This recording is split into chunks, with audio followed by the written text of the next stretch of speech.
오늘은 복 있는 사람 역대하 8장입니다. 솔로몬에게 있어서 성전 건축은 그의 통치에서 가장 중요한 사명이었습니다.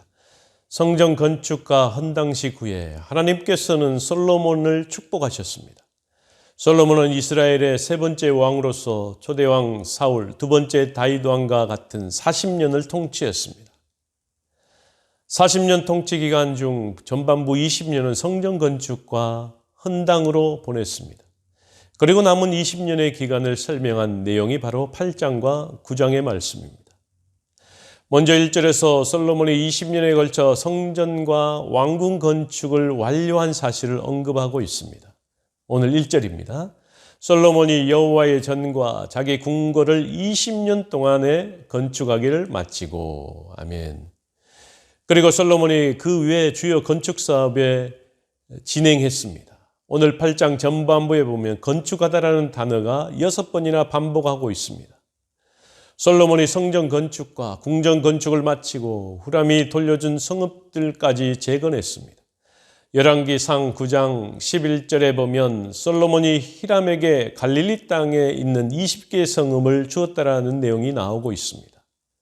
그런데 오늘 2절에서는 그 후람이 솔로몬에게 더들려준 성읍들을 솔로몬이 건축하여 거기에 이스라엘 백성들이 살았다라고 증거해 주고 있습니다. 오늘 2절입니다. 후람이 솔로몬에게 되돌려준 성읍들을 솔로몬이 건축하여 이스라엘 자손에게 거기에 거주하게 하니라. 사실 솔로몬이 성전 건축 자재 후원의 대가로 후람에게 주었던 20개 성읍은 그의 마음에 들지 않아 후람이 그 땅을 가불이라고 부르고 솔로몬에게 다시 돌려준 것입니다. 오늘 열왕기상 9장 12절과 13절에 보면 이렇게 기록하고 있습니다. 히람이 두로에서 와서 솔로몬이 자기에게 준 성읍들을 보고 눈에 들지 아니하여 이르기를 내 형제여 내게 준 이 성읍들이 이러한가 하고 이름하여 가불 땅이라 하였더니 그 이름이 오늘까지 있느니라. 아멘. 볼품없는 땅을 대가로 치르고 성읍들을 다시 돌려받아 재건하여 이스라엘 백성들을 거주하도록 했던 솔로몬의 지혜로운 처사라고 할 수 있을 것입니다. 그리고 북쪽으로는 하맛 소바를 점령했고 또 남쪽 광야에서 다드모를 건축하고 하맛의 국고성을 건축하고 그 위에 윗 베호른과 아랫 베호른, 바알랏과 국고성, 병거성, 마병성 등 솔로몬이 다스리는 온 땅에 건축하고자 했던 것을 모두 건축함으로써 이스라엘 전 지역에 거대한 건축물이 세워졌던 것입니다.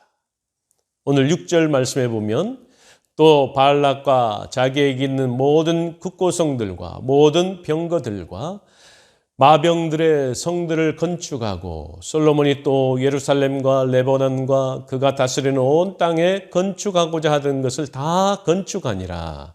아멘. 그리고 그 건축에 필요한 모든 노동력은 이스라엘에 거주한 이방인들을 동원했습니다. 그리고 이스라엘 자손들은 솔로몬이 노예로 삼아 일을 시키지 않았고 오히려 군사와 지휘관은 우두머리들과 병거와 마병의 지휘관들로 삼았습니다. 그리고 그 건축에 필요한 모든 노동력은 이스라엘에 거주한 이방인들을 동원했습니다. 7절에서 이스라엘이 아닌 헷 족속과 아모리 족속과 브리스 족속과 히 족속과 여보스 족속에 남아있는 모든 자 곧 이스라엘 자손이 다 멸하지 않았으므로 그 땅에 남아있는 그들의 자손들을 솔로몬이 역군으로 삼아 오늘에 이르렀을 때 9절입니다. 오직 이스라엘 자손은 솔로몬이 노예로 삼아 일을 시키지 아니하였으니 그들은 군사와 지휘관 우두머리들과 그의 병거와 마병의 지휘관들이 되위라. 10절입니다. 솔로몬 왕의 공장을 감독하는 자들이 250명이라 그들이 백성을 다스렸더라. 아멘. 또한 솔로몬이 애굽의 바로가 딸을 솔로몬의 아내로 보낼 정도로 위상이 커졌으므로 애굽 이방인의 아내로 인해 성전이 더럽혀지지 않도록 배려하여 별궁을 지어주었습니다. 이것은 아내를 배려하기 위함이기보다도 더욱 중요한 것은 여호와의 궤가 이른 곳은 모두 거룩했기 때문에 그렇습니다. 오늘 11절 말씀에 솔로몬이 바로의 딸을 데리고 다윗 성에서부터 그를 위하여 건축한 왕궁에 이르러 이르되 내 아내가 이스라엘 왕 다윗의 왕궁에 살지 못하리니 이는 여호와의 궤가 이른 곳은 다 거룩함이니라 하였더라. 아멘. 솔로몬은 모세의 율법의 규정에 따라 각종 정기적으로 제사를 준수했습니다. 솔로몬이 성전 건축 이후에 일생 동안 경건한 신앙을 유지함으로 말미암아 이스라엘이 큰 번영을 누리게 되었던 것입니다. 이스라엘의 3대 절기인 무교절, 칠칠절, 초막절 외에도 상번제와 안식, 월삭 등 모세가 율법에 기록된 모든 정기 제사를 성실하게 준수했습니다. 그리고 아버지 다윗이 정한 제사장과 레인의 조직을 성실하게 운용했으며 성전 제사를 바르게 유지했던 것입니다. 오늘 12절 말씀에 보니까 솔로몬이 낭실 앞에 쌓아 여호와의 제단 위에 여호와께 번제를 드리되 13절입니다. 모세의 명령을 따라 매일의 일과대로 안식일과 초하루와 정한 절기 곧 1년의 세 절기 무교절, 칠칠절과 초막절에 드렸더라. 15절입니다.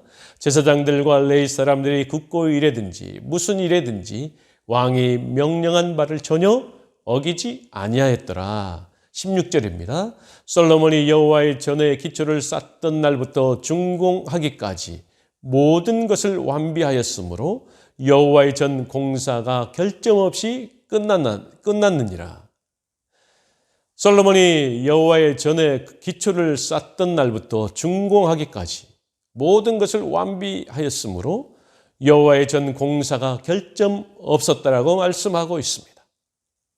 이것은 솔로몬이 아버지 다윗이 정한 대로 잘 지켰을 뿐만 아니라 하나님의 명령하신 대로 순종하는 왕이었다라는 것입니다. 이렇게 하나님의 말씀에 절대 순종하는 솔로몬에게 하나님께서는 대외적으로 축복하지 않을 수 없었던 것입니다. 오늘 17절 말씀에서 그때에 솔로몬이 에돔 땅의 바닷가 에시온 게벨과 엘롯에 이르렀더니 18절입니다. 후람이 그의 신복들에게 부탁하여 배와 바닷길을 아는 종들을 보내매 그들이 솔로몬의 종들과 함께 오빌에 이르러 거기서 금 450달란트를 얻어 솔로몬 왕에게로 가져왔더라. 아멘. 에시온 게벨은 거인의 잔등이라는 뜻으로 이곳은 이스라엘 남쪽 홍해의 아카바만 최북단에 위치해 있으며 상업적으로는 중요한 항구 도시였습니다. 또한 유라시아와 아프리카를 연결하는 유일한 육상 교량의 역할을 했던 곳이기도 합니다. 이처럼 솔로몬은 하나님께 절대 순종함으로 북쪽 지역의 육상 무역로를 장악했을 뿐만 아니라 남쪽 지역의 상업상 중요한 해상 무역로를 확보함으로써 최고의 부를 누릴 수 있는 기반을 마련하게 되었다는 것입니다. 사랑하는 성도 여러분, 솔로몬 시대의 영광과 번영은 우연히 이루어진 것은 절대 아닌 것입니다. 그가 성전을 중심으로 온전히 하나님의 말씀을 순종하고 섬기고 경외함으로 이루어진 결과라는 것입니다. 그러므로 오늘을 살아가는 우리도 하나님의 아들 예수 그리스도를 영접함으로 하나님의 백성이 된 사람들로서 하나님을 온전히 섬기고 경외하는 일을 최우선으로 삼고 살아가는 저와 여러분이 되기를 주의 이름으로 간절히 축원합니다. 같이 기도하겠습니다.